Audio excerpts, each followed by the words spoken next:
Ang buhay ng mga tao dito sa mundo ay punong-puno ng mga takot. Marami laging kinakatakutan kahit ang mga disciples ng Panginoong Hesus. Natatakot sa ulan, sa bagyo, sa hangin, natatakot sa mga kapwa-tao, natatakot sa mga kung ano-ano mga pangyayari, maging sa mga tinatawag nila kumisang napagkakamala nilang multo. Isa sa mga pinakamadalas ituro ng Panginoong Hesus ay, do not fear. At talaga naman na maraming mga bagay sa paligid-ligid na pagka tiningnan mo from a certain perspective, ang magiging bunga sa ating buhay ay takot. Tulad nito mga huling panahon na ito. Napakarami mga unknown, napakarami mga hiwaga, maraming nagtutunggaling mga ideya kung paano sosolve na isang problema. And because of that, people are uncertain. And uncertainty could breed a lot of fear. Ano ang relevance ng mga salita ni Jesus, salita ng mga ibang propeta na nakasulat sa Biblia na mahalagang alalahanin at gunitain sa pagharap sa mga bagay na kung hindi mo babantayan ay maaaring malibang ka at ang maging wakas ay matakot. Ang pag-aaral natin ngayon, pagbalik sa isang napakahalagang katuruan ni Jesus, do not fear, huwag matakot. At yan ang isa naman talaga na madalas sinasabi ni Jesus, do not fear. 1 John 4:18, walang kasamang takot ang pag-ibig at pinapawi ng ganap na pag-ibig ang anumang takot. Hindi pa ganap ang pag-ibig ng sino mang natatakot sapagkat ang takot ay kaugnay ng parusa. At very relevant yan sa mga nangyayari ngayon sa mundo. Marami mga relihiyoso, natatakot na nga ang kapwa, marami na nga uncertainties, marami mga difficulties and hardship, tapos sasabihin pa nila pinaparusahan ng Diyos ang mundo, pinaparusahan ng Diyos ang tao. At pagka nailagay mo yung element ng parusa ng Diyos, lalo kang matatakot. Kasi syempre nakakatakot, parang Diyos ang kalaban mo. Parang Diyos ang nagbibigay ng mga problema at parusa. Anong laban natin doon? Pero sinasabi ni Jesus, no, no, no, no. Pagka natatakot ka pa, hindi mo pa naiintindihan ng love. Hindi mo pa naiintindihan ng love of God. Hindi ka pa umiibig sa Diyos ng ganap to the point na nagtitiwala ka ng ganap. Ano man na mangyari, agree ka man o hindi, inconvenient man o hindi, agree ka na mahal ka ng Diyos. Therefore, walang papayagan ng Diyos na mangyari sa iyo na walang relevance sa kanyang pag-ibig. Pag naging malinaw sa atin, natanggap natin, at nabuhay tayo sa katotohanan, mahal tayo ng Diyos, maraming takot ang mawawala sa buhay. Kaya ang lagi nating alalahanin, mahal tayo ng Diyos, hindi yun nagbabago, at ang pag-ibig ng Diyos ang nag-ahari sa ating buhay kahit sa mga paraang hindi natin nauunawa, hindi natin naiintindihan. Kaya mahalaga yung faith, mahalaga yung pananalig. Psalm 91:3-6, surely He will save you from the fowler's snare and from the deadly pestilence. So, dalawang panganib ang ina-address dito ng sumulat ng mga awit na ito. Na ililigtas tayo ng Diyos sa mga likha ng tao na mga panganib tulad ng mga bitag.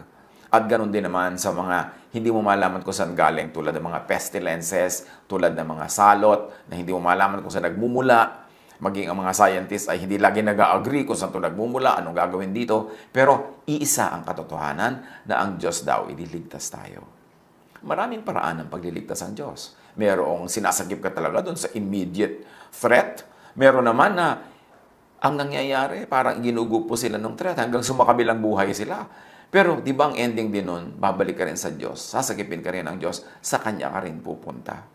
Pag nilawakan natin ang ating pananaw, na ang kaligtasan sa problema ay maaaring immediate na pag-extract sa iyo ng Diyos mula sa problema o yung problema ay parang sa biglang tingin ay nagwagi, nabawian ka ng buhay, pero ang ending, di ba, babalik ka rin sa Panginoon.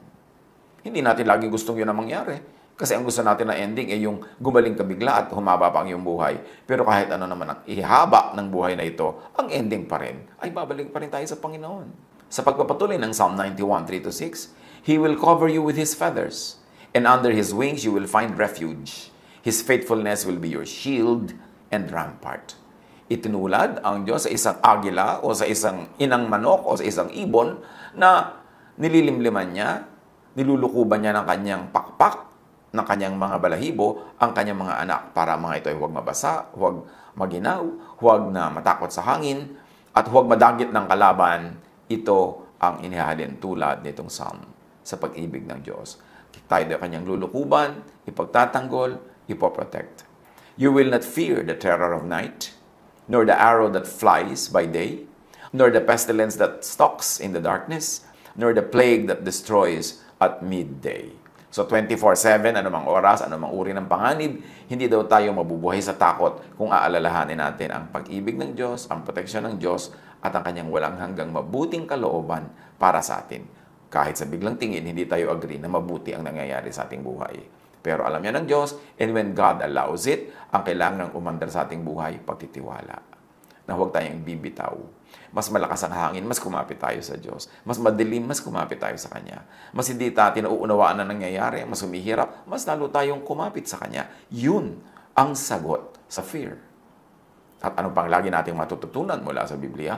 Do not fear what is not immediately before you. Kanina, just do not fear. Pero ngayon, dinadagdagan natin, kina-qualify natin. Yung hindi nandyan na mismo sa iyong harapan at nangyayari na talaga, huwag mong katakutan. Kasi madalas, imagination lang. At maraming nai-imagine, hindi naman yun ang natutupad sa tunay na buhay. Do not fear na agad what is only still or just in the realm of thought. Gaano kalaking porsyento ng mga kinakatakutan natin nasa guni-guni, nasa isip lang. Hindi pa talaga kaharap, hindi pa talaga nangyayari, pero kinatatakutan na. Psalm 49:5, why should I fear when evil days come? When wicked deceivers surround me? Yun, pinag-uusapan yung darating pa lang. Sabi, bakit ko kakatakutan? Pag dumating yung panahon na may darating na mga ganitong hirap at kasamaan sa buhay, sabi ganun, syempre, lalo naman kung hindi pa naman dumarating, ini-imagine mo pa lang. Huwag katakutan kasi dumadagdag sa pahirap sa kalooban. Psalm 55:1-4, listen to my prayer, O God. Do not ignore my plea. Hear me and answer me. My thoughts trouble me and I am distraught because of what my enemy is saying, because of the threats of the wicked. So ano daw nagpapahirap sa kanya? Thoughts. My thoughts trouble me. At madalas talaga yan ang nagpapahirap sa atin. Hindi naman yung tunay na nangyayari, kundi iniisip natin pwedeng mangyari, yung ini-imagine natin, yung ating mga kinakatakutan. Sabi niya, my enemy is saying many things. That's why I am distraught. I am full of fear because of the threats of the wicked. At sino yung maituturing sa maraming panahon na enemy, saying things that distraught? Yung mga mahilig magbalita ng very bad news, mahilig magkalat ng sad news, mahilig manakot, mahilig magbigay ng mga duda, mahilig na maglagay sa puso natin ng mga pangamba. Yun ang enemy. Saying many things that threaten us, that removes our peace, that doesn't help us. Kaya dapat pinipili mo rin ang pinapakinggan. Marami ngayon, ang paborito nilang contest, magpagalingan sa dami ng ibinabalitang sad news. Paramihan ng nalalaman ng mga napahamak, mga nagkasakit, mga naganito at nagkaganyan. Dapat hindi ganun. Kasi pag bumubuka ang ating bibig, lalo sa mga panahon na marami nang mga pinoproblema ang tao, yun ang mga nakakapagpalakas ng loob, yun ang mga nakakapagpasaya, nakakalibang. Kasi kailangan din natin kahit man lamang entertainment na lang, away from such thoughts na nakakadistraught, nakakapagpahirap, nakakatakot. At sa pagpapatuloy ng ating binabasa, sa Psalm 55:1-4, for they bring down suffering on me. My heart is in anguish within me. The terrors of death have fallen on me. So ang lahat ng yan, nasa isip, iniisip. Bihirang-bihira, konting-konti yung talagang kaharap mo at nagaganap. So better, do not think of it. Thoughts are prayers, wishes that mostly come true. Huwag isipin ang kinakatakutan kasi pag iniisip mo, parang mo na rin hinahangad na maganap kahit hindi mo alam na hinahangad mo. Pag iniisip mo, prayer yon. Pag sinasabi ng bibig mo, prayer yon. So huwag mong pag-isipan at pag-usapan, huwag laging sabihin ng mga bagay na ayaw mong maganap. Job 3:25, ang kinakatakutan ko ang siyang nangyari sa akin at ang pinakaayawan ko ang dumating sa akin. Si Job kasi ang yaman-yaman, ang saya-saya ng buhay. So, sinabi niya, ang kinakatakutan ko ang nangyari sa akin. So, kahit pala nangyayari yung mga magagandang bagay sa kanyang buhay noon, i-imagine din niya na baka mawala ang kanyang yaman, baka mawala ang mga mahal niya sa buhay, baka mawala ang kanyang kalusugan, at ayun nga ang naganap. Pag lagi mong iniisip, tandaan mo, nagiging prayer yon, nagiging wish yon, at nadidinig yun ng universe, at isasagot nga sa'yo, your wish is granted. Huwag mong laging isipin, huwag mong laging pag-usapan ang bagay na kinatatakutan mo o ayaw mong maganap. kailangan disiplinahin natin ang ating isip. Matthew 21:22, sabi ni Jesus, ano mang hingin ninyo sa panalangin ay tatanggapin ninyo kung naniniwala kayo. O panalangin nga yung iniisip kahit hindi mo dugtungan ng amen, kahit hindi mo gawin at i-recite in the format of a prayer, pag iniisip mo at sinasabi mo, prayer na yun. Paano kung naniniwala ka doon sa iniisip mo? Naniniwala ka doon sa kinakatakutan mo? Naniniwala kang gano'n ang mga mangyayari nga sa'yo? Sabi ni Jesus, ano mang hingin ninyo sa panalangin ay tatanggapin ninyo kung naniniwala kayo. Baligtad naman ang isang naganap sa ministry ng Panginoong Jesus sa Mark 6:5. Napakaraming pinapagaling ni Jesus, pero sa kanyang bayan, napakakonti ng gumaling. Bakit? And because of their unbelief, He couldn't do any mighty miracles among them except to place His hands on a few sick people and heal them. Ito naman baligtad, merong unbelief. Ayaw nilang maniwala kay Jesus, therefore hindi sila tinablan ng kapangyarihan para sila gumaling. Halos walang gumaling. Bakit? Ang pinaniniwalaan nila ito, fake siya, hindi siya makakapagpagaling, hindi ako gagaling. So hindi nga sila naggalingan. Ikaw man at tumatanggap ng gamot, naniniwala ka, fake to, hindi ito tatalab. Bakit nga tatalab sa'yo? Yun ang iniisip mo. Ang iniisip at pinaniniwalaan nagaganap. Isang malaking hiwaga yan. Pero hindi na natin yan huhukayin ngayon yung hiwaga na yan. Sapat na sabihin natin kung ayaw mong maganap, huwag mong isipin. Huwag niyong pag-usapan. Yung gusto niyong maganap, ang lagi mong isipin at pag-usapan. At kung ikay laging hindi naniniwala, hindi ka nga tatablan, maski ng himala. Lalo pa, ng gamot lamang. Proverbs 4:26, give careful thought to the paths for your feet and be steadfast in all your ways. Bantayan ang dadaanan ng paa. Pero yan ay isa lamang talinghaga. Bantayan ang pupuntahan ng isip. Kasi susunod ang katawan, susunod ang paa, susunod ang buhay. So kung anong gusto mong maganap, whatever is true, whatever is lovely, whatever is praiseworthy, think about such things. Diyan tayo pwedeng kumilos na we were created in God's image. There is a part of God that was given to us in creation. At isa yan siguro, napakadaming example na magpapatunay na ito nga yun na ang paniniwala natin is power. Ang faith natin is power. Ang words natin are power. So when you say these words, they happen. When you believe in this, it happens. Sabi ni Jesus, when you believe, you can turn this mountain into something that will jump into the sea. It will. Kasi naniniwala ka. Merong part of God in you na very powerful. And it gets operationalized by faith and by words. Think only of what you want to happen, not what you do not want to happen. Pero pag inobserbahan natin ang buhay, baliktad na nangyayari araw-araw. Ang laging topic sa news, yung ayaw natin mangyari. Ang topic ng mga usapan, yung ayaw natin mangyari. Ang laging pinag-uusapan, yung negative, yung nakakatakot. Ito yun nga nagaganap madalas. Kailangan ng disiplina ng isip. The real battleground is in the mind.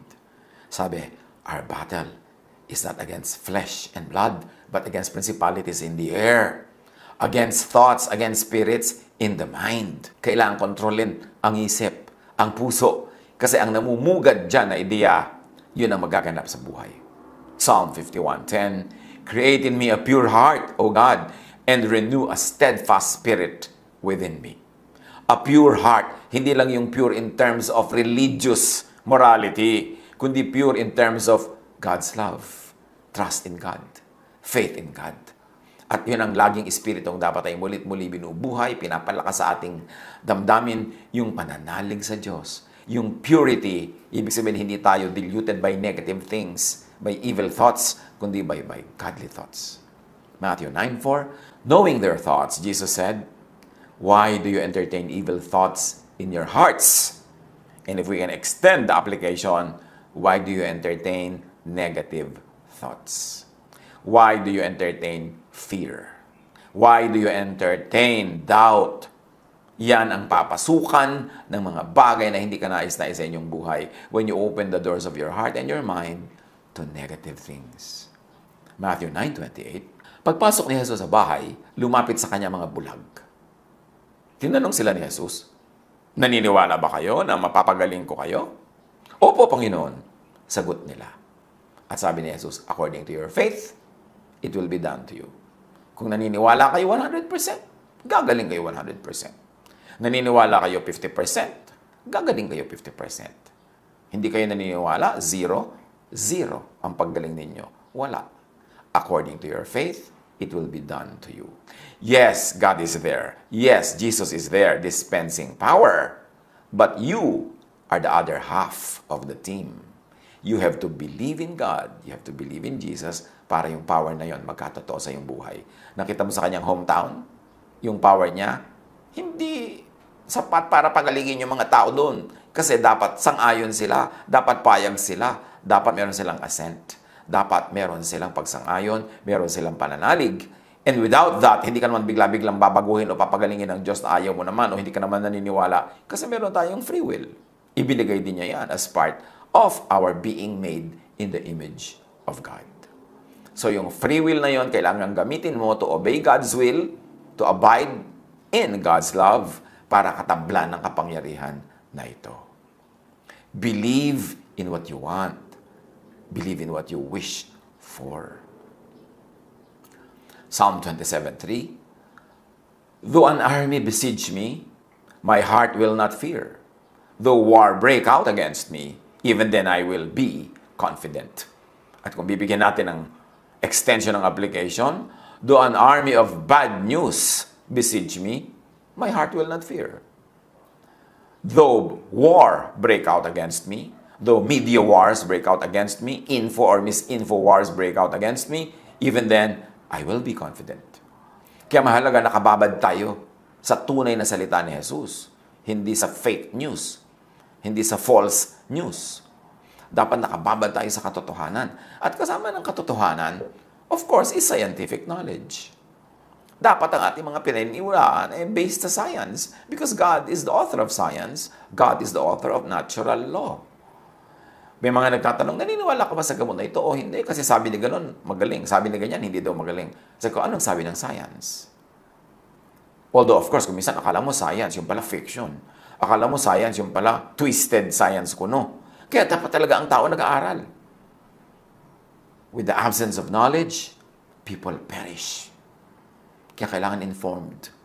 Hindi tayo naniniwala agad-agad sa chismis, sa mga patotoo nito, patotoo ni ganyan, na very, very subjective and personal lang.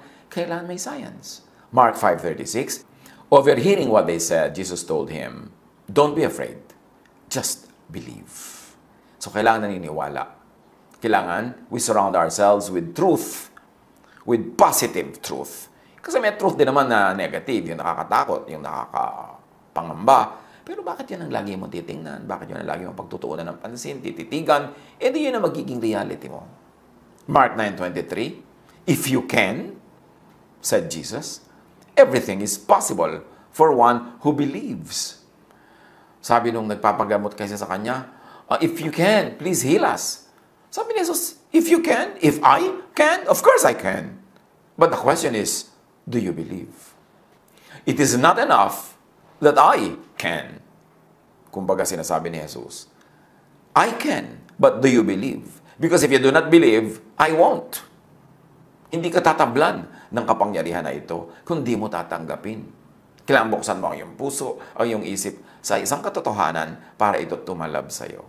Sadly, ang daming tao nakabukas yung isip at puso sa mga negative things. Kuminsan, false things pa nga. Fake news pa nga. Yun tuloy ang tumatalab sa kanilang buhay. Ang nagiging bunga, takot, pangamba, nervyos, hopelessness, depression. Sunod-sunod yan. Magtutuloy-tuloy yan dyan pagka hindi natin inawat, hindi natin pinigil. Kaya kailangan, nagsisimula pa lamang na lumipad sa ibabaw ng ulo natin yung mga negative thoughts, tinataboy mo na. You cannot stop birds from flying over your head, sabi ni Luther. But you can stop them from nesting in your hair. Hindi napipigil na may lumipad na ibon sa ibabaw ng ulo mo. Pero dapat pigilan mo na magpugad yan sa iyong buhok. Kung may buhok. O magpugad yan sa iyong anit. Kasi siya na maghahari sa iyong buhay. Pamisa-misan may tumatawid sa isip natin na pangamba, nervyos. Pero tinataboy mo agad. Hindi mo na ina-entertain pa, pinapaupo, pinagkakape, pinufoot massage mo. Nagtatagal tuloy at ayaw umalis. Paalisin agad. Ganyan din yung mga tao na dadating sa buhay mo through social media o through physical visit, which is rare now but can still happen. Darating sa buhay mo, ang daladala negative, itaboy mo agad. Kasi pag alis yan, ang naiwan sa'yo, takot, nervyos, duda. Gusto mo ba yun? John 11:40. Then Jesus said, "Did I not tell you that if you believe, you will see the glory of God?" So again, pinakakadiin-diin ni Jesus, believe. Believe in what you want to happen. Believe in what God wants to give to you.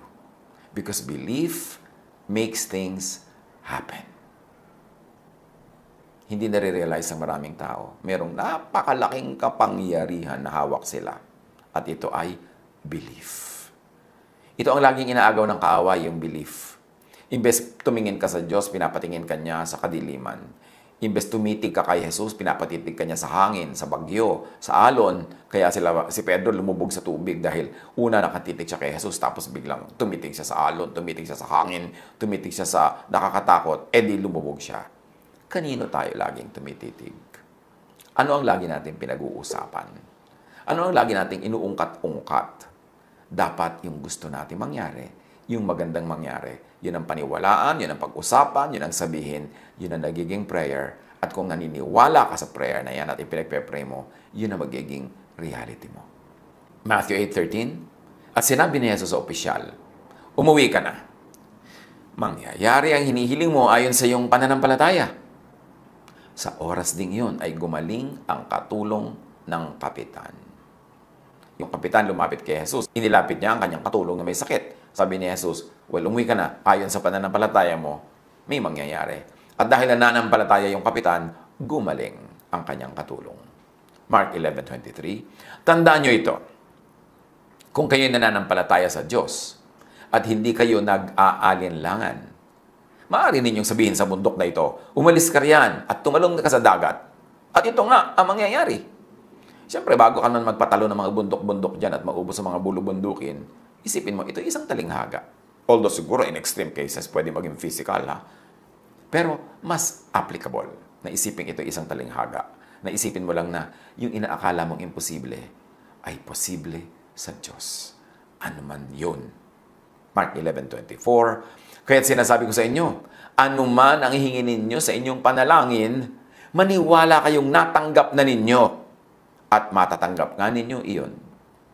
Nakita niyo yung sikreto dito, mga kapatid?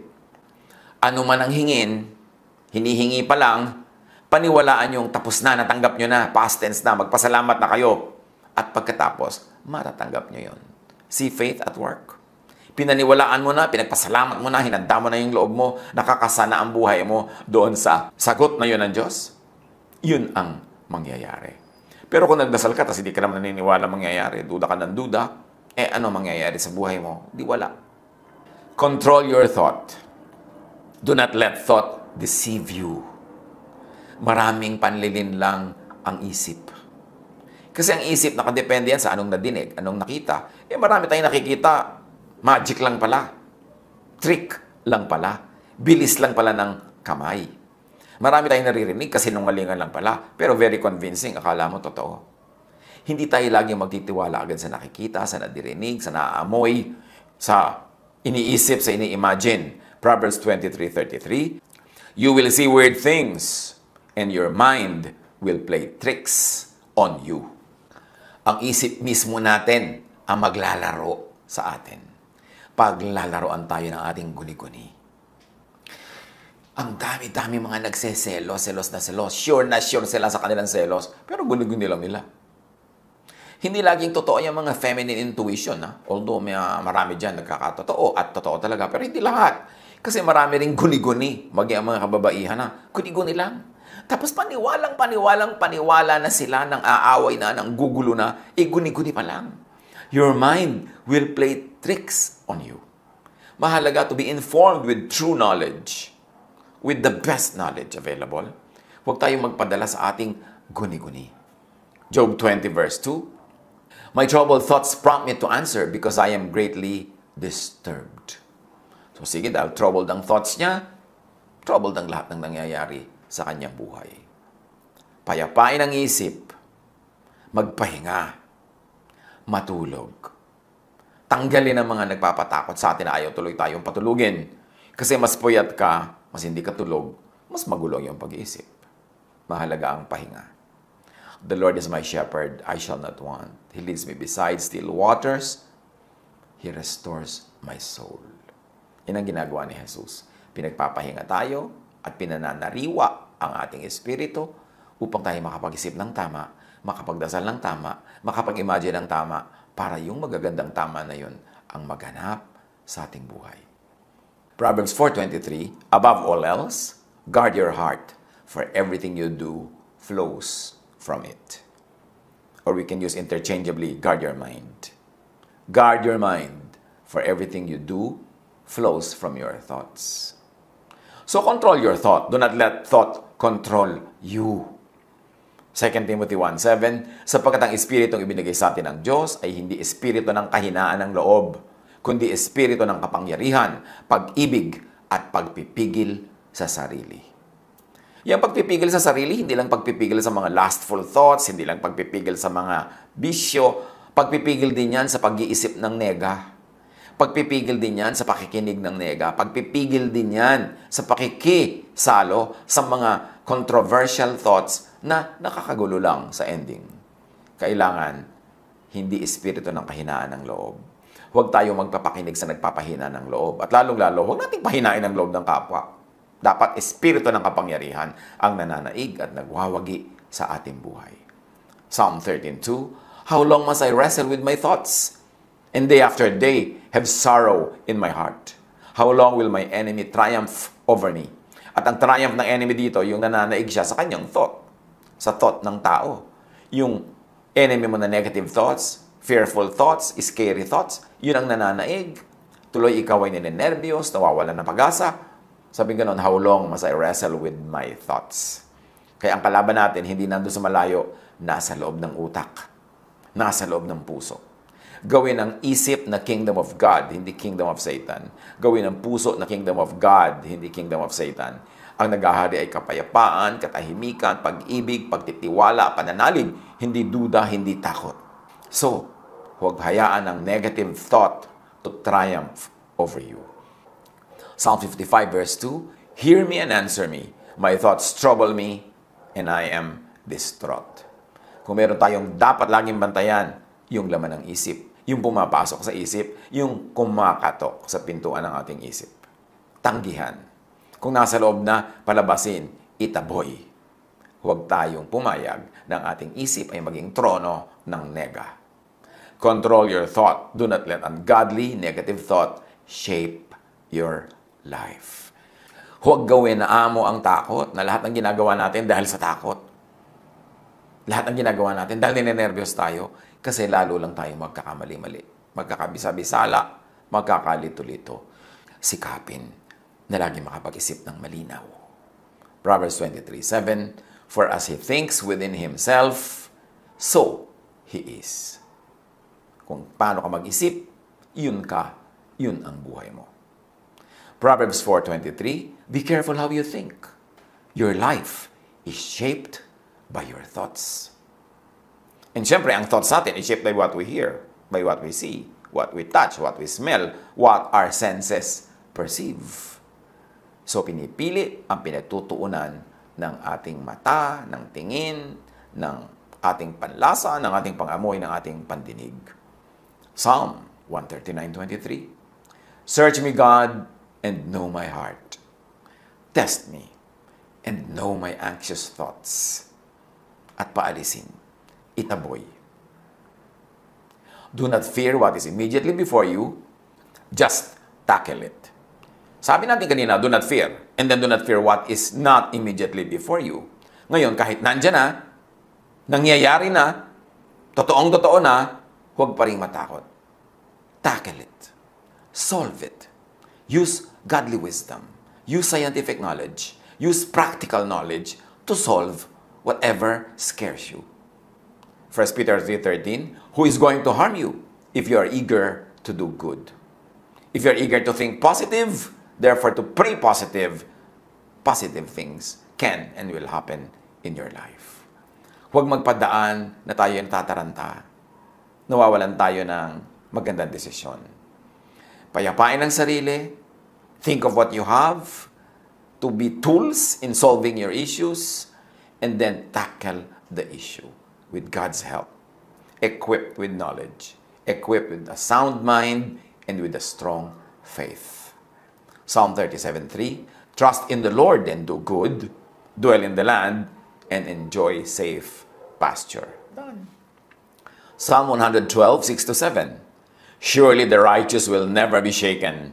They will be remembered forever. They will have no fear of bad news. Their hearts are steadfast, trusting in the Lord. Pag meron tayong magagawa, pairali natin yung pananalig at gawin natin ang kaya natin gawin. Pero sa mga paminsan-minsan na wala tayong masyadong magawa, o wala talaga tayong magawa, lalo naman na pairali ng pananalig, pagtitiwala, at hayaang Diyos ang gumawa. Isipin kung ano pa rin yung positive, kung ano pa rin yung maganda, kung ano pa rin yung kanais-nais, at yun ang laging ipanalangin. If you can solve it, leave it as it is. Nature will solve it. Ang participation naman natin sa healing, participation natin sa problem solving, it has limits. It's only up to a point. Darating at darating yung puntong hanggang doon lang ang kaya natin gawin. Bibitaw na tayo dahil hindi na natin kayang may gawin pang dagdag at ipapaubaya na natin sa Diyos, sa kalikasan, sa creation, ang paglutas ng challenge. Philippians 4:7, at ang kapayapaan ng Diyos na hindi kayang maunawaan ng tao ang siyang mag-iingat sa inyong puso at pag-iisip dahil sa inyong pakikipag-isa kay Kristo Jesus.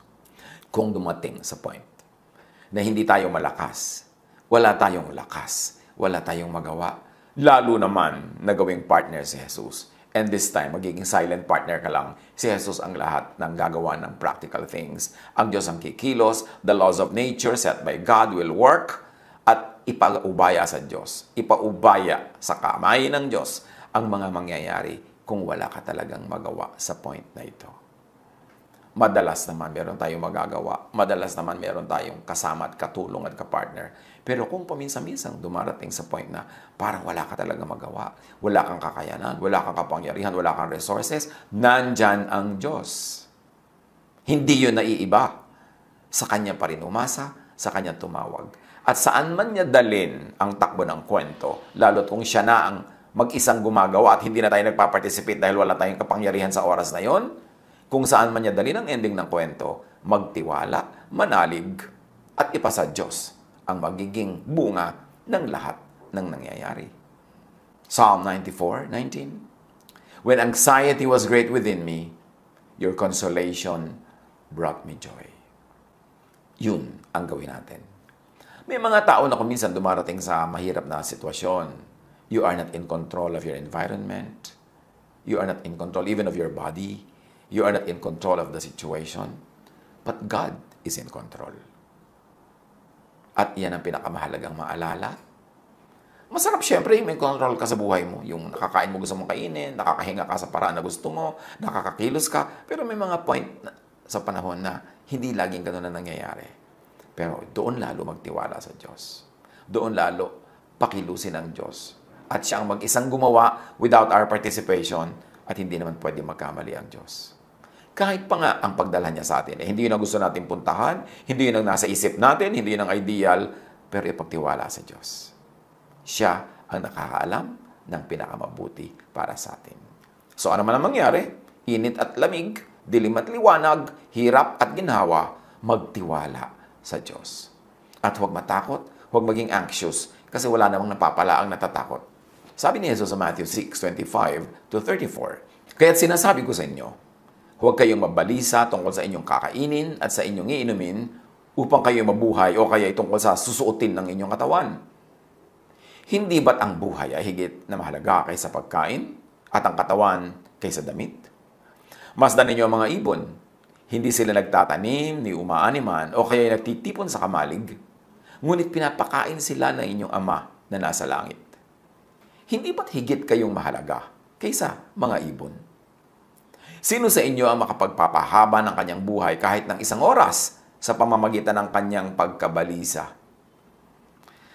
At bakit kayo nababalisa tungkol sa pananamit? Isipin ninyo kung paano tumutubo ang mga bulaklak sa parang. Hindi sila nagtatrabaho ni gumagawa ng damit. Ngunit, sinasabi ko sa inyo, kahit si Solomon sa kanyang karangyaan ay hindi nakapagdamit ng singganda ng isa sa mga bulaklak na ito. Kung dinadamitan ng Diyos ang damo sa parang, nabuhay ngayon at kinabukasan ay iginagatong sa kalan, kayo pa kaya? Kay liit ng inyong pananampalataya sa Kanya. Kaya't huwag kayong mag-alala na baka kayo kapusin sa pagkain, inumin o damit. Hindi pa mga hente lang nababahala tungkol sa mga bagay na ito? Alam na ng inyong Ama na nasa langit na kailangan ninyo ang lahat ng ito. Ngunit higit sa lahat ay bigyang halaga ninyo ang kaharian ng Diyos at ang pamumuhay ng ayon sa Kanyang kalooban. At ibibigay niya sa inyo ang lahat ng mga bagay na ito.